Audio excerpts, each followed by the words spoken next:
ఉత్తమము స్వార్జితం విత్తం, మధ్యమము పితురార్జితం, అధమము భ్రాతృవిత్తంచ స్త్రీవిత్తమధమాధమం. ఎవరైనా సరే తను కష్టపడి సంపాదించినటువంటి డబ్బుతో బతకడం అన్నది ఉత్తమం. ఆ డబ్బుతో నీ సంసారాన్ని నువ్వు పోషించుకోవడం అన్నది గౌరవప్రదం. ఎవరో కూడా అనడానికి లేదు, వేలెత్తి చూపడానికి లేదు.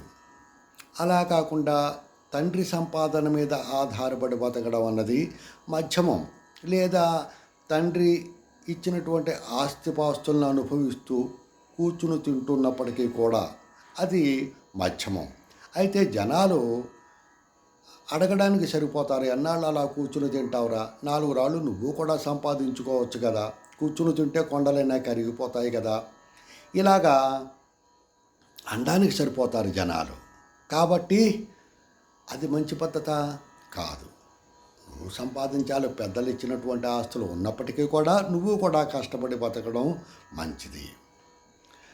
అధమం భ్రాతృవిత్తంచ, అన్నదమ్ముల మీద ఆధారపడి బతకడం అన్నది అధమం. అది మంచి పద్ధతి కాదు. అన్నలు చెడ్డవాళ్ళైతే అనేక అవమానాలు భరించవలసి వస్తుంది, అనేక చేత్కారాలు భరిస్తూ ఎన్నాళ్ళు అలాగా. కాబట్టి నీ బతుకు నువ్వు నా 10 రూపాయలే తెచ్చుకో, 100 రూపాయలు తెచ్చుకో, నువ్వు కష్టపడు, సంపాదించు, నీ బతుకు నువ్వు గడుపు. అంతేగాని అన్నదమ్ముల మీద ఆధారపడి బతకడం అన్నది అధమం. స్త్రీవిత్తమధమాధమం. నువ్వు ఏ పని చేయకుండా ఇంట్లోనే కూర్చుని ఆడదాని సొమ్మును అనుభవిస్తూ బతకడం అన్నది, ఆడదాని తెచ్చిపెడుతుంటే ఆ తిండి తినడం అన్నది అధమం, అధమాధమం. అది ఎవరికైనా సరే తను కష్టపడి సంపాదించినటువంటి డబ్బు విలువ తనకు తెలుస్తుంది. తను కష్టపడితేనే ఆ డబ్బు విలువ తనకు తెలుస్తుంది. పూర్వం ఒక తండ్రి ఓ కొడుకుండేవాడు. వాడు బద్ధకస్తుడు, ఎటువంటి పని చేసేవాడు కాదు. ఆ తండ్రి చాన్నాడు చెప్పాడు, తల్లి చెప్పింది, అయినప్పటికీ కూడా ఆ కొడుకు పనికి వెళ్ళేవాడు కాదు, ఇంట్లో కూర్చొని తింటూ ఉండేవాడు. ఒకనాడు తండ్రి బాగా తిట్టి, రేపటి నుంచి నువ్వు నాకు 100 రూపాయలు చేతిలో పెడితే కానీ నీకు భోజనం లేదు అని గట్టిగా చెప్పాడు. భార్య కూడా చెప్పాడు. భార్య కూడా సరేనండి అంది. ఆ మన్నాడు కొడుకు తల్లి దగ్గరికి వెళ్ళి ఎలాగోలా బతిమాలో 100 రూపాయలు తెచ్చి తండ్రికి ఇచ్చాడు. ఆ తండ్రి ఈ కొడుకు ఎదరకుండానే ఆ డబ్బు తీసుకుని పర్రం చింపేశాడు. కొడుకు చూశాడు, ఏమిటి ఇలా చింపేశాడు అనుకున్నాడు. సరే, మన్నాడు అలాగే 4-5 రోజులు ఇలాగే. 5వ రోజు మళ్ళీ తల్లి దగ్గరికి వెళ్ళాడు. తల్లి ఏం చేసింది, నా దగ్గర 5 పైసలు లేవు, నేను దాచుకున్న డబ్బులన్నీ కూడా నీకే ఇచ్చేసాను, ఇంక నీ పాటలు నువ్వు పడమని చెప్పేసి తల్లి కూడా చెప్పింది. వీడికి తప్పలేదు, 100 రూపాయలు ఇవ్వాలి కదా తండ్రికి, లేకపోతే భోజనమో. బయటికి వెళ్ళాడు. తగని తప్పని పరిస్థితి వచ్చిందనమాట. అప్పుడు బయటకు వెళ్ళాడు. ఏదో పని చేశాడు ఎండలో, ఫ్యాక్టరీలోనే చేశాడో పొలంలోనే చేశాడో ఏం చేశాడో మొత్తానికి చేసి సాయంత్రానికి ఇంటికి వచ్చి 100 రూపాయలు తండ్రికి ఇచ్చాడు.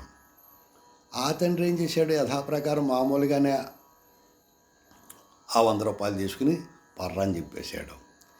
ఇన్నాళ్ళు ఈ 4-5 రోజుల నుంచి కూడా తండ్రి తను ఇచ్చినటువంటి డబ్బులు చింపినా ఈ కొడుక్కి కోపం రాలేదు.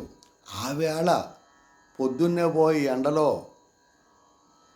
సాయంత్రం వరకు ఒళ్ళోంచి పనిచేసి తెచ్చిన డబ్బుల్ని ఎప్పుడైతే చింపేశాడో ఈ కొడుకు అప్పుడు కోపం వచ్చింది.